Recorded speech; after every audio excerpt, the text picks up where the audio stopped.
Anthony Ervin so much. Don't go!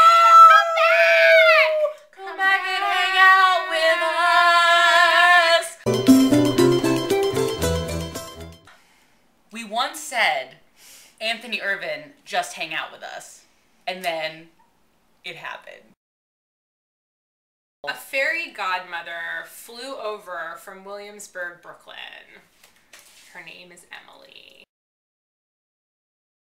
It was presented that perhaps, not definitely, perhaps we could work together, meaning us and Anthony Ervin. Then I get the word Wednesday night, it's on. And my immediate reaction is to throw up a little bit. Because I was so nervous. But the funniest thing about the whole thing, so we work out all the deets, we're like, okay, we're going to meet here at this place this time. We have a document was sent to us with all the info. Thank you, Melissa. Thanks, Melissa. And so we're like waiting in the assigned area. We're both early because we're losers. And we're like, okay, what are we going to say when we meet him? Blah, blah, blah. Who rolls up over here? Anthony Lee Ervin. And we're like, oh, you're here. And it was sort of like that awkward. Yes, like, we don't know you, but we know you. We tweeted to you once. And obviously he was super, super, super nice. I thought eventually he was going to be like, you two are out of your damn minds. I'm leaving now. I'm out. But he was so nice, and everybody that was helping us with the whole thing was super nice. Like everybody, Victor, Reyes, and Carlos were amazing, and it was just super, super fun. And I don't even know what else to say about it. It was just crazy. What I will say though, for maybe some people that are interested in like, what's he like, blah, blah, blah. We've been saying that he's rad. And we can now confirm that he's like way more rad than you have ever suspected. It just like emanates. And it was emanating from pretty much the moment because we sat down inside, we had a little breakfast meeting, and some ladies that came into the place where we were, they were feeling it with a capital F like and a moth to a G. Flame.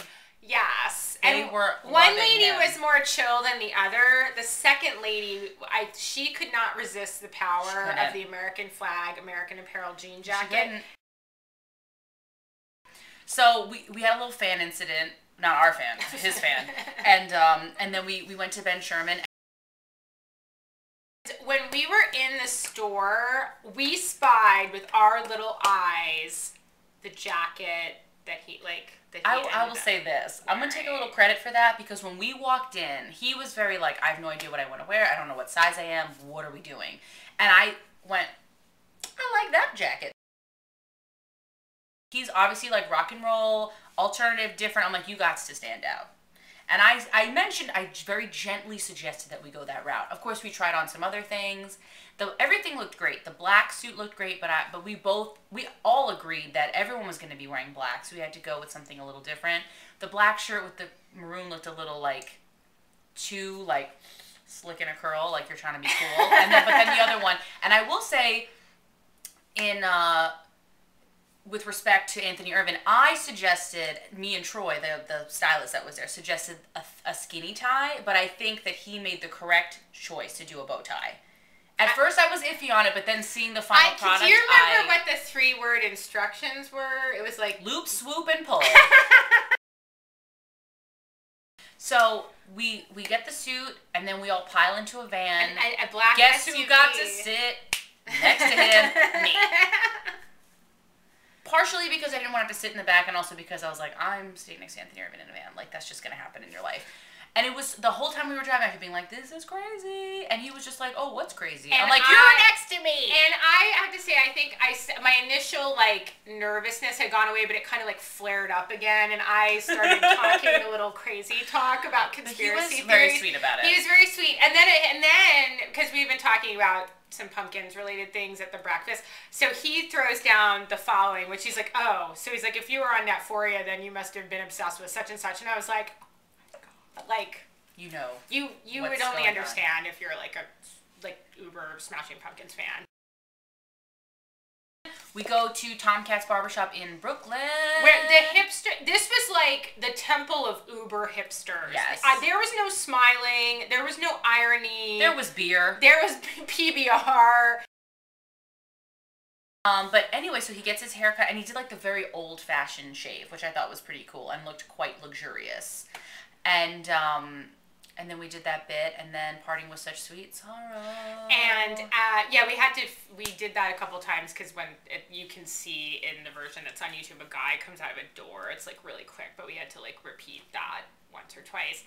And I know, it was like, don't leave us! Don't go! We had a little present for him, which I pulled out of my magic hat, which was the UK 7-inch, very hard to find, Siamese singles, of which there are only like 6,000 or something. So if you're looking for the other 5,999, you know that Anthony Ervin has one of them.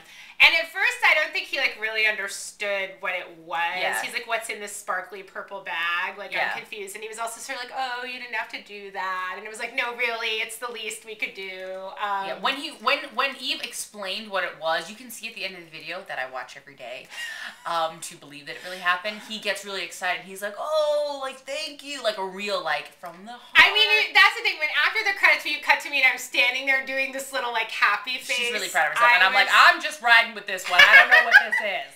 And then we went back inside at some point, which is where we took a picture. Cut to the picture. So after that happened, it was like magical moments. I was like, well, if we're lucky, we'll get to see him at Golden Goggle. Oh, we'll wave from across the room. Hello, Anthony! But he's like obviously never going to talk to us again. Like, why would he do it? Then the universe had other plans. We get to Gigi's. We're like, where's the coat check? Where's the coat check? Down the escalator. And empty, I'm talking empty. There was not a soul on the floor. This was really like... The elevator, boop, boop, boop, boop, boop. Doors open. Who walks out? Anthony Ervin. Cut to the effing photo. He comes over like we're old pals. And it's like, hey, how's it going? And we're like, I'm just going to check my coat. I can't speak. You're pretty. And I fell. I face planted and took a lot of skin off my chin. And he was cute. He was so sweet. He told us he said nice. We looked nice. Gonna hold on to that till my dying day. And then Eve was like, oh yeah, I fell. And he was like, well, I wasn't gonna say anything, but, and I was like, you're a gentleman. We eventually circled back to him at some point when we were upstairs, and he was taking a lot of pictures, and like the vibe and the talk started to build that he looked incredible. And people were so into it, and they were so excited, and I think that made him excited. And because it's like, sometimes you don't remember who won the Oscar, but you remember what someone was wearing. You do. And I have to say, the thing that made me feel really good about it was like, obviously this was such a cool opportunity for us to make the video with him, but later on, after Golden Goggles were over and everyone was sort of chilling, he very sincerely was like, thank you, people have been complimenting my suit, blah, blah, blah, and we're like, thank us! We're nobody! I almost started crying. I was like, oh my god, Anthony, you're no, real. I really give me a hug. It was really very sincere, and it was really, really sweet.